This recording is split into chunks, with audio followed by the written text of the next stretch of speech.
La primera parte del experimento estaba ligada a la cuantificación del campo magnético, en el cual tenía como objetivos medir el campo magnético producido por las bobinas de Helmholtz, estimar el número de vueltas en las bobinas haciendo uso de la ley de Biot-Savart y comparar estos resultados experimentales con los teóricos y obtener un porcentaje de error respectivo. Bien, lo primero que hicimos fue medir mediante un vernier tanto el diámetro interno como externo, para posteriormente usar un diámetro intermedio de estos valores que sería de 127.2 milímetros, y por lo cual su radio simplemente sería la mitad de este valor, equivalente a 63.6 milímetros. Lo siguiente que hicimos fue medir el campo magnético de ambiente en la bobina, o sea, que no estaba conectado a ninguna fuente. Mediante el uso del sensor podemos determinar que el valor promedio de este campo era igual a 0.1455 militeslas. Posteriormente conectamos la bobina a una fuente DC y la configuramos a una de las corrientes que nos fue asignada en el laboratorio, y haciendo uso del mismo sensor para hallar el campo magnético, pudimos obtener que el campo magnético producido por esta corriente I1 tenía un valor promedio de 1.736 militeslas. Y así seguimos configurando la corriente a 2 amperios y obviamente nos arrojó un valor promedio diferente que sería igual a 2.264 militeslas. Y así hicimos igualmente con la corriente número 3 igual a 2.5 amperios. Con el sensor posteriormente nos indicó un promedio de 2.775 militeslas. Seguidamente hicimos la prueba de campo magnético entre dos bobinas. Estas bobinas fueron colocadas en serie, por las cuales pasaba la misma corriente igual a 2.5 amperios, una de las que nos fueron asignadas en el laboratorio. Estas tuvieron el siguiente orden.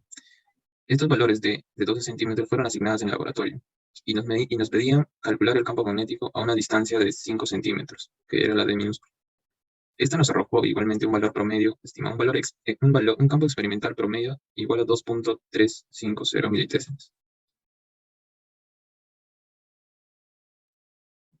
En cuanto al cuestionario, el primer inciso nos pide el número de vueltas en la bobina y el segundo sería hallar el porcentaje de error experimental respecto al valor teórico. Para hallar el número de vueltas en la bobina, hicimos uso de la ley de Biot-Savart, el cual nos dice que el campo magnético en el centro de una espira viene dada de la siguiente relación, donde n representa el número de vueltas o el número de bobinas que están en este. Para poder hallar el número de vueltas, haremos uso de los valores asignados con sus respectivos promedios de campo magnético. Para una corriente I1 igual a 1.5 amperios, reemplazamos los valores en la relación y obtenemos que el número de vueltas para esta corriente se aproxima a 107. Lo mismo hacemos para el resto de corrientes, y al ser tres valores simplemente realizamos su promedio y este será igual a 107 vueltas. Para hallar el porcentaje de error, primero tenemos que aplicar la ley de Biot-Savart. El campo magnético a una distancia x de una espira viene dada de la siguiente relación, y esta cantidad es vectorial. Al tener dos bobinas, habrá la presencia de dos campos magnéticos. Con todos los datos ya antes calculados, los reemplazamos en la fórmula y obtenemos dos campos, uno el de 5 centímetros y otro de 7 centímetros. Para hallar el campo total, simplemente sería la resultante de ambos campos. Como ambos están en el mismo sentido y esto se demuestra por el sentido de la corriente, simplemente será la suma de estos. Para hallar el porcentaje de error, tenemos que reemplazar los campos, tanto el campo teórico como el campo experimentado. Y este campo experimentado se halló con el sensor de campo magnético. Simplemente se reemplazan y el error estimado sería de 54.93%. El experimento 2 es un análisis cualitativo de los experimentos de inducción electromagnética. Tiene como objetivo realizar 3 experimentos de inducción electromagnética comprobando cualitativamente la ley de Faraday. Además, analizar e interpretar el principio de inducción electromagnética mediante la realización de los experimentos. Y objetivo 3, determinar el tiempo de prendido y apagado de la fuente utilizando la ley de Faraday. El experimento 2 trató de utilizar métodos para lograr una inducción de una FEM en las bobinas y poder cuantificarlas. Entonces, en la pregunta 2 del cuestionario vamos a explicar cada método más a fondo. Sin embargo, generalmente el experimento 2 era pensar en métodos y realizarlos en los que se produzca una FEM inducida.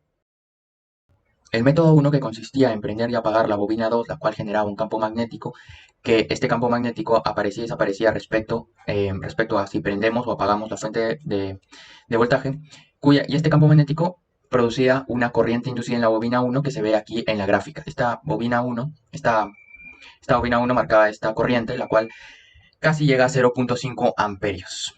Vemos que el segundo método es meter y sacar el imán, o sea, acercar y alejar el imán a la bobina. Esto va a generar que el campo magnético sea variable al desplazarlo horizontalmente. Entonces, cuando lo acercamos ingresan más líneas de campo y cuando lo alejamos desaparecen, se alejan más las líneas de campo. Por lo tanto, su corriente inducida va a cambiar porque la bobina, al ingresar este imán a la bobina, va a producir un campo inducido a la bobina también contrario al cambio de las líneas de campo ingresantes. Por lo tanto, la corriente va a ir de positivo a negativo como se ve en esta gráfica. Vemos que llega a 0.10. El método 3 consistía en girar el imán, por lo tanto es muy parecido al anterior, la gráfica. Consistía en darle una velocidad angular, conseguimos que la posición angular cambie, al igual que la posición angular respecto al vector área de la bobina y al campo magnético. El campo magnético también varía además, entonces hacemos que la bobina genere una corriente que más o menos llega a 0,1 amperios, igual que el método 2. Concluimos que el método 1 es el que genera más corriente, porque esto se debe a qué? A que cuando prendemos y apagamos la fuente de voltaje, el campo magnético aparece y desaparece, entonces depende del tiempo. Este tiempo es muy veloz, por lo tanto genera una pendiente que aquí se ve reflejada muy empinada. Por lo tanto, la variación del campo magnético respecto al tiempo es muy empinada. Por lo tanto, va a generar una fe inducida también elevada, porque esta fe inducida depende de la corriente que genera este campo magnético variable. Su variación, podemos decir así, la derivada de este campo magnético es alta. Por lo tanto, este va a generar mayor fe.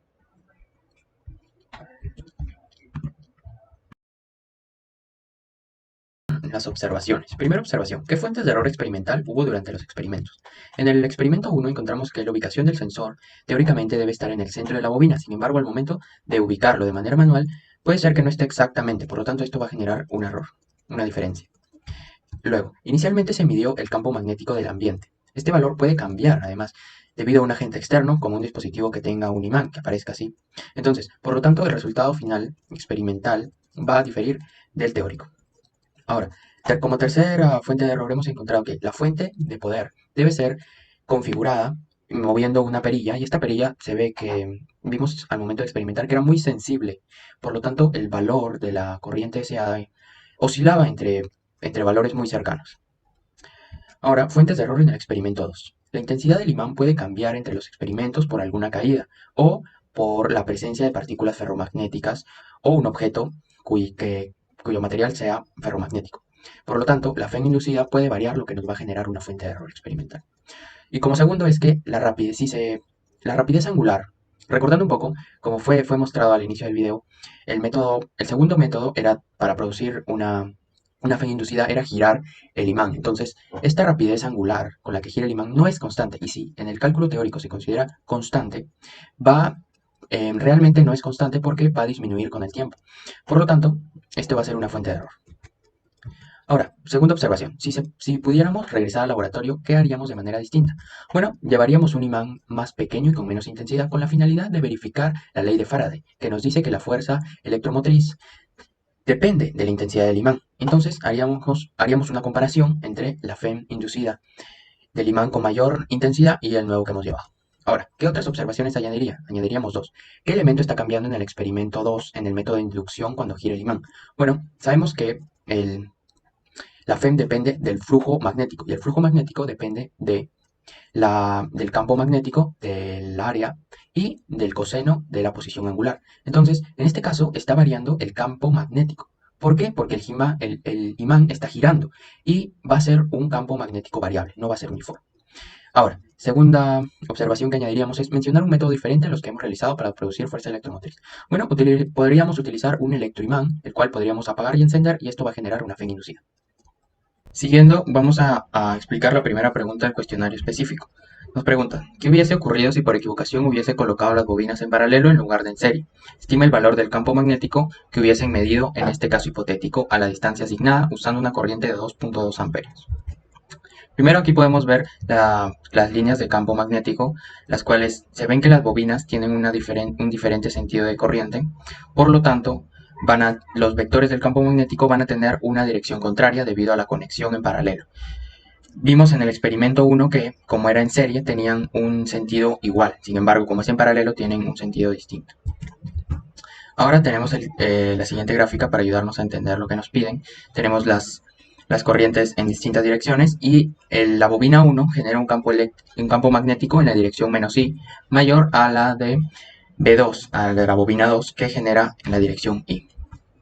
Entonces, con la fórmula que tenemos para calcular el campo magnético a una distancia X, donde I es la intensidad de corriente de la bobina, ojo, aquí las bobinas se consideraron iguales, por lo tanto van a tener en magnitud si nos dan con la corriente 2.2 amperios cada una, se va a dividir 1.2 amperios. Entonces, N es el número de las bobinas, número de espiras de la bobina, X la distancia y R el radio de la bobina. Reemplazamos y operamos y nos sale un campo resultante en dirección menos I, que es 0.1012 militeslas. La segunda pregunta dice así. Cuando la línea de campo magnético entra al sensor de campo, ¿la medición será positiva o negativa? El Logre Pro va a usar un sensor tubular para medir el campo magnético. La bobina dentro va a circular una corriente que ingresará en sentido horario, ocurriendo que por la vela de la mano derecha, la línea de campo van a ingresar al centro y por ende al sensor, haciendo que la medición sea positiva. En caso contrario, el sentido sea opuesto, las líneas de campo van a salir del sensor, ocasionando que la medición sea negativa. Y con las conclusiones, en base a las mediciones hechas y a los cálculos realizados, se puede concluir que se cumple la ley de Biot-Savart, y con ella se puede hallar la cantidad de espiras que contiene la bobina. Teniendo de datos los radios superior e interior de la bobina, la corriente que pasa en ella, y también lo que se midió con el Logre Pro. Aunque también se tiene que tomar en cuenta el campo magnético del ambiente y el error humano que se tiene al medir. Y al final también se pudo hallar que se cumple la ley de Faraday, ya que se puede detectar una corriente y voltaje inducido al interactuar una bobina con el movimiento giratorio y el acercamiento-alejamiento de un imán. Además que con un cambio abrupto de las corrientes, de la corriente dentro de la bobina, también se puede hallar el voltaje y la corriente inducida. Muchas gracias.